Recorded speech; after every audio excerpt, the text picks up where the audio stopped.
పెచ్చంగా పెచ్చంగా బిడ్డ చూసినవా అవో 20 రోజుల బిడ్డ పెరిగింది ఓ పెద్ద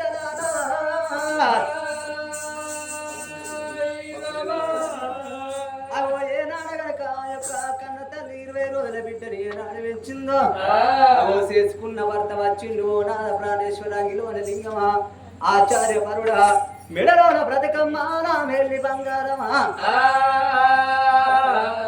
నానా కోటి దేవతలకు పూజలేయంగా పుల్లారుకు పళ్ళు కొట్టంగా నాదా కడుపు లోపల మనకు అందమైన బిడ్డ పుట్టిందయ్యా మనకు కొడుకు ఉన్నాడు మన కొడుకు సత్యసీన మహారాజు మన కొడుకు కోడలు ఉన్నది అవో కోడలు రమాదేవి ఉన్నదయ్యా కొడుకుతోడ నాద మనకు బిడ్డ పుట్టిందయ్యా రేపు తెల్లవారితే మన బిడ్డ పేరు పెట్టేది అవో పట్టు బ్రాహ్మణ వెళ్ళిపోయమంటున్నది అమ్మా భార్య బిడ్డ చేసి ఆ భర్త చేతుల్లో ఏనాడు పెట్టిందో ఆ రాజు సంబరపడ్డాడు సంతోషపడ్డాడు తెల్లారితే 21 రోజు పండుగ అరే సుందరి మల్లన్న బ్రాహ్మణుల పట్టణం పోరా బ్రాహ్మణుల తీసుకెళ్తే నా బిడ్డ పేరు పెట్టాలని చెప్పంగానే ఆ సుందరి మల్లన్న బ్రాహ్మణుల పట్టణం నేను వెళ్ళిపోయి బ్రాహ్మణుల తీసుకొని వస్తానా అని ఎట్లా పోతున్నాడు రామ రామ అడికెళ్ళి మల్లయ్య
బ్రాహ్మణుల కళ్ళతోడు చూసిండు అయ్యా బ్రాహ్మణారా విద్యలు తీసిన బ్రాహ్మణులు మీరున్నారు నా బిడ్డ పేరు పెట్టువని ఆ బిడ్డలు తీసి బ్రాహ్మణుల చేతిలో పెట్టిండు బ్రాహ్మణులు అంటే సామాన్య పనులు కాదు బ్రహ్మణసడి అందు పుట్టిన వాళ్ళు బ్రాహ్మణుసు భుజాల అందు పుట్టిన వాళ్ళు క్షత్రియులు అంటే రాజులు ఛత్రపతి రాజులు యాదవ రాజులు బుద్ధి రాజులు అగో భుజాల అందు పుట్టిన వాళ్ళు రాజులు అగోత్రుల ఎందు పుట్టిన వాళ్ళు వైశ్యులు అంటే కోమాట్లు హరిపాద మందు పుట్టిన వాళ్ళు చిత్రులు వైశాద్రి చుద్ర జనం అంటే మనము ఎంత తెలిసినా అడిగితే చెప్తారు కానీ అడగకపోతే ఏ బ్రాహ్మణులు చెప్పబోరు ఆగో బిడ్డను చూస్తుంటే కన్న తల్లి గండాన వస్తున్నది ఓ తల్లి నువ్వు చచ్చిపోతావని చెప్తే ఏడకుంటే వాళ్ళు చచ్చిపోతుందో ఆగో మనిషికి రంది తలిగితే కట్టెకు పిప్పి తలిగినట్టే పచ్చికోడకు రవ్వ చేసినట్టే లోకం మీద పాము కొడితే మందు ఉన్నది తేలి కొడితే మందు ఉన్నది 66 రోగాలకు మందు ఉన్నది కానీ మనోమాదికి మందు లేదాట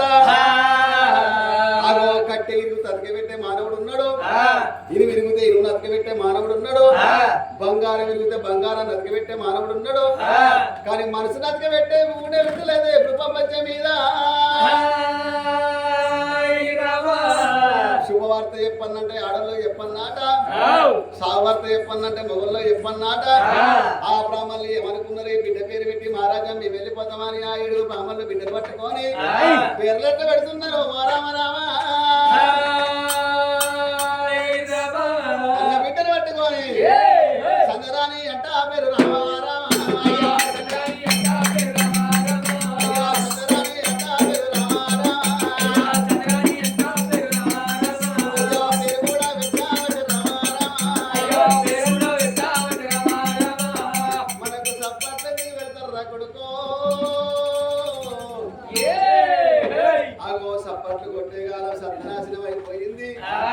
కథలు ఇంటికి వస్తే ఎవరైనా దేకుతారా కోటిపేగులు అంటారు బొక్కలు అంటారు కథలు ఇంటికి వస్తే ఎవరు దేకుతలేరు బొగ్గు కథలే బొగ్గు కథలు అయినాయి ఆ గోపై నిండా దుస్తులు కట్టుకొని బుద్ధి మాటలు చెప్తే ఎవరిస్తారా ఒక్కు కథలే ఒక్కు కథలు అయినాయి. రామాయణమే రౌతుల్లో కలిసిపోయింది, భాగవతమే బండల్లో కలిసిపోయింది. ఇంటికి ఒకటి పాడైంది కలర్ టీవీ. కవర్ పూతం వచ్చినట్టు వచ్చింది కలర్ టీవీ. ఏమట్టి 7 గంటలకే స్టార్ట్ అవుతారా ఆ సీరియల్ పాడుగాను. ఆ సీరియల్ పాడుగాను ఒకటి తూర్పు వెళ్ళే రైలు అంటే ఒకటి పడమటి వెళ్ళే రైలు అయిపోయిందా. తర్వాత మళ్ళీ మొగిలి రేఖ వస్తుంది. ఆ మొగిలి రేఖ చేయబట్టి ఆ మొగ ముండ కొడుకు అన్నయ్య పెడతలేరు ఆడు. ఇక దాని తర్వాత మళ్ళీ కొడల కొడుకుపోయిన వాడు. కొడుకుపోయినా కాకపోతే మంది పిల్లలు అవుతుందా.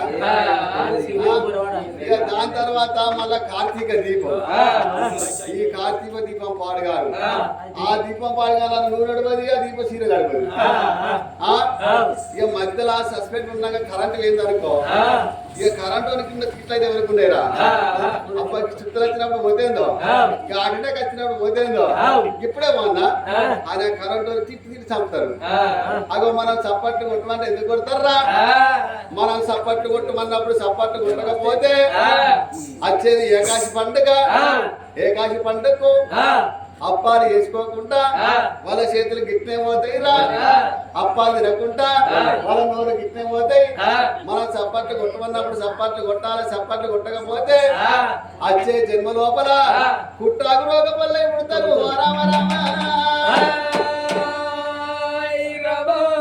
సందరాని అని పేరు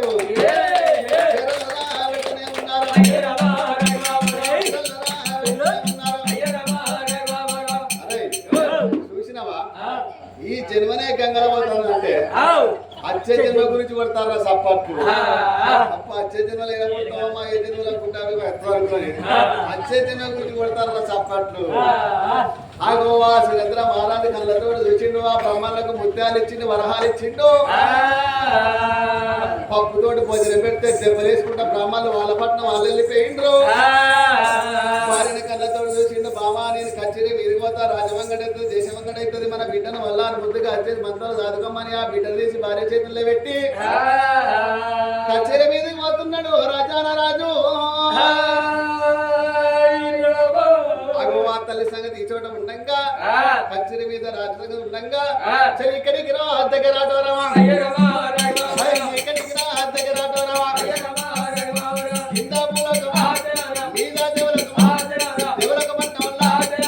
అగో సత్యలోకం వేలేవాడు బ్రహ్మదేవుడు, బ్రహ్మదేవుడి భార్య సరస్వతి దేవి.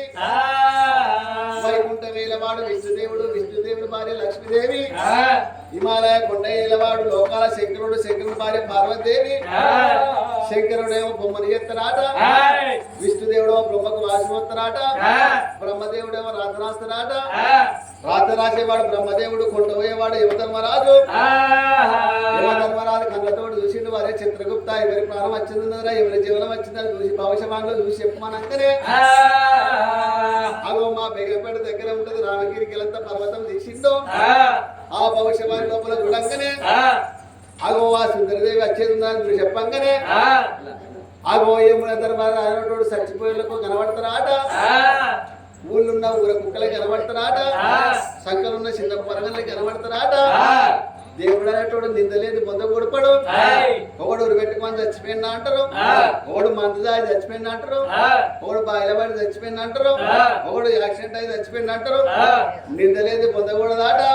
జముడి భరతరాజు ఇప్పుడే పోతా కాలపాశం పట్టుకొని పోయి సీతాలదేవి ప్రాణం పట్టుకొని వస్తానా అని ఎట్లా వస్తున్నాడు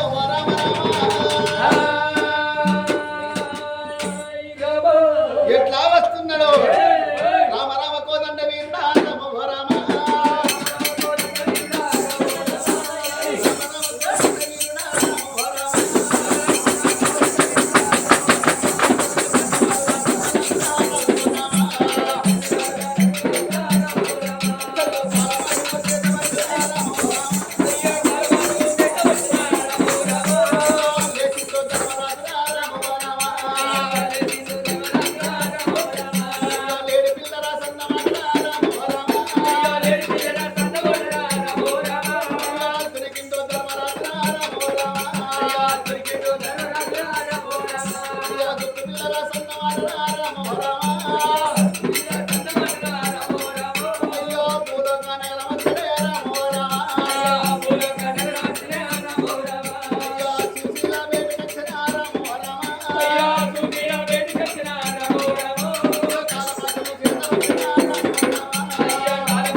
పుణ్యానికి ధర్మరాజును పాపానికి ఏమ ధర్మరాజును నీకు 3 గడియలు సెలవు పెడుతున్నా నీ భర్త చెప్పుకుంటావా నీ కొడుకు చెప్పుకుంటావా నీ కోడలు చెప్పుకుంటావా బిడ్డ